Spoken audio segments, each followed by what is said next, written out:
नमस्कार दोस्तों। हमारे लिसन स्टडी चैनल के करंट अफेयर्स सेगमेंट में आपका स्वागत है। आज है 22 जुलाई और 22 जुलाई तक एग्जाम के पॉइंट ऑफ व्यू से जितने भी इंपॉर्टेंट अपडेट्स हैं वो हम यहाँ पर देख लेते हैं। तो पहला क्वेश्चन है, इनमें से किस स्थान पर संयुक्त राष्ट्र का द्वितीय विश्व जियो स्पेशल सूचना कांग्रेस आयोजित किया जाएगा? ऑप्शंस हैं बेंगलोर, चेन्नई, हैदराबाद, दिल्ली। तो इसका करेक्ट आंसर है हैदराबाद। यूएन जियो स्पेशल की ये जो मीट है ये 10 से 14 अक्टूबर तक चलेगी और इसमें विश्व भर से डेलीगेट्स पार्टिसिपेट करेंगे। इसका जो पहला इवेंट था ये चाइना में आयोजित हुआ था और ये इवेंट हर 4 साल में आयोजित किया जाता है। अब संयुक्त राष्ट्र की अगर हम बात करें तो इससे रिलेटेड कुछ इंपॉर्टेंट पॉइंट्स यहाँ पर देख लेते हैं। संयुक्त राष्ट्र संघ की स्थापना 24 अक्टूबर 1945 को हुई थी। इसका मुख्यालय न्यूयॉर्क में है। संयुक्त राष्ट्र संघ के जो वर्तमान महासचिव हैं वो है एंटोनियो गुटेरस और वर्तमान में इसमें सदस्य देशों की कुल संख्या 193 है। भारत 1945 में यूएनओ का सदस्य बना था और अगर संयुक्त राष्ट्र के सुरक्षा परिषद की बात करें तो इसमें स्थायी सदस्य देश 5 हैं: यूएसए, यूके, रशिया, चीन और फ्रांस। नेक्स्ट क्वेश्चन है, इनमें से किस राज्य में 2023 में होने वाले 37वें राष्ट्रीय खेल आयोजित किए जाएंगे? ऑप्शंस हैं महाराष्ट्र, नई दिल्ली, गुजरात, महाराष्ट्र, गोवा। सो इसका करेक्ट आंसर है गोवा। गोवा के जो खेल मंत्री हैं गोविंद गौड़े, इन्होंने लेजिस्लेटिव असेंबली के सेशन में अभी बताया है कि भारतीय ओलंपिक समिति ने गोवा को अगले साल होने वाले राष्ट्रीय खेल आयोजित करने की मंजूरी दे दी है। अब गोवा से रिलेटेड कुछ अगर हम इंपॉर्टेंट पॉइंट्स की बात करें तो यहाँ की राजधानी पणजी है और यहाँ की राजभाषा कोंकणी है। गोवा का अपना हाई कोर्ट नहीं है, ये मुंबई हाई कोर्ट के न्यायिक क्षेत्र में आता है। गोवा 19 दिसंबर 1961 को केंद्र शासित प्रदेश के रूप में स्वतंत्र हुआ था और 1987 में इसे पूर्ण राज्य का दर्जा मिल गया था। वर्तमान में गोवा के मुख्यमंत्री प्रमोद सावंत हैं। नेक्स्ट क्वेश्चन है, हाल ही में भारत ने इनमें से किस देश के साथ न्यायिक सहयोग के लिए एमओयू पर हस्ताक्षर किए हैं? ऑप्शंस हैं मालदीव, थाईलैंड, जापान, दक्षिण कोरिया। उसका करेक्ट आंसर है मालदीव। अभी केंद्रीय मंत्रालय ने रिसेंटली इस प्रस्ताव को अपनी मंजूरी दी है। ये भारत का दूसरे देशों के साथ न्यायिक सेवा क्षेत्र में 8वां एमओयू होगा। अब अगर हम हाल ही में हुए कुछ अहम समझौतों की बात करें तो भारत और डेनमार्क के बीच स्मार्ट शहरी विकास के क्षेत्र में एमओयू साइन हुआ है। भारत और रूस के बीच संयुक्त डाक टिकट जारी करने के संबंध में एमओयू पर साइन हुए हैं। भारत और ब्रिटेन के बीच सतत शहरी विकास के क्षेत्र में अहम समझौता हुआ है। भारत व ओमान के बीच विज्ञान, प्रौद्योगिकी आदि क्षेत्रों में समझौता हुआ है। नेक्स्ट क्वेश्चन है, इनमें से कौन सी संस्था ने हाल ही में घोषणा की है कि वह अगस्त में अपने नए मून रॉकेट आर्टेमिस 1 का प्रक्षेपण करेगी? ऑप्शंस हैं नासा, इसरो, सीएनएसए या फिर रॉसकॉस्मस।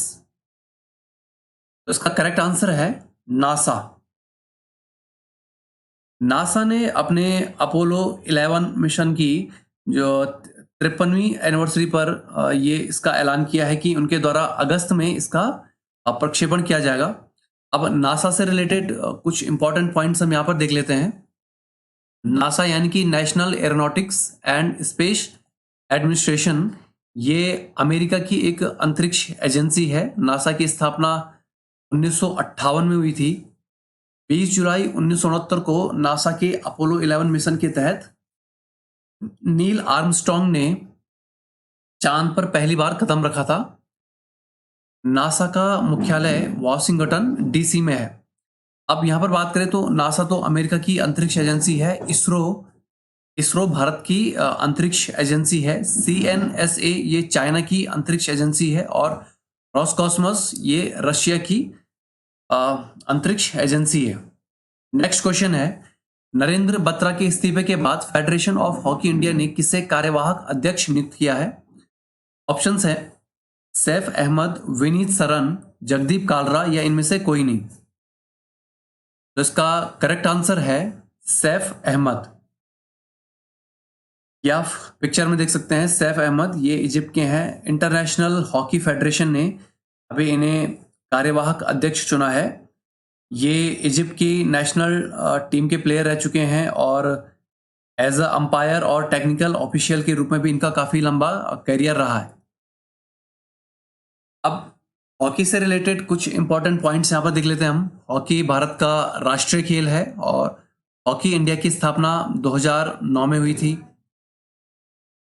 हॉकी से संबंधित कुछ प्रमुख कप हैं, Aga Khan cup, Beighton cup, Sultan Azlan Shah cup, ये सभी हॉकी से संबंधित हैं और काफ़ी बार पूछे भी जाते हैं।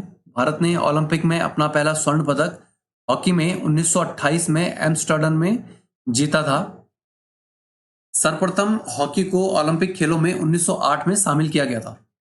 नेक्स्ट क्वेश्चन है, इनमें से किस देश ने आर्थिक संकट के बीच देश छोड़कर आए पूर्व श्रीलंकन राष्ट्रपति गोटबाया राजपक्षे को 14 दिन का विजिट पास जारी किया है? ऑप्शंस हैं मालदीव, सिंगापुर, भारत या इनमें से कोई नहीं। सो इसका करेक्ट आंसर है सिंगापुर। श्रीलंका में आपको पता ही होगा, अभी आर्थिक संकट के बीच लोगों द्वारा सरकार के विरुद्ध आवाज उठाने के बाद वहां के उस समय के जो राष्ट्रपति थे गोटबाया राजपक्षे, ये पहले मालदीव और उसके बाद सिंगापुर आ गए थे और अभी सिंगापुर ने इन्हें 14 दिन का विजिट पास जारी किया है। अब सिंगापुर की अगर बात करें तो यहाँ की राजधानी सिंगापुर है और यहाँ की मुद्रा सिंगापुर डॉलर है। सिंगापुर 9 अगस्त 1965 को स्वतंत्र हुआ था। सिंगापुर का अर्थ बी लॉयन सिटी है। सिंगापुर के झंडे पर अर्धचंद्र प्रतीक ये युवा देश के विकास को दर्शाता है। नेक्स्ट क्वेश्चन है, किस इटालियन प्रधानमंत्री ने अभी हाल ही में अपने पद से इस्तीफा दिया है?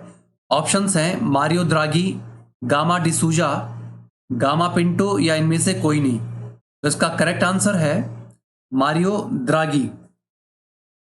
मारियो द्रागी का जो इस्तीफा है ये इनकी सहयोगी पार्टी द्वारा एक बिल को अपना समर्थन ना देने के बाद आया है, लेकिन फिलहाल वहां के जो प्रेसिडेंट है इन्होंने इनका इस्तीफा नामंजूर कर दिया है।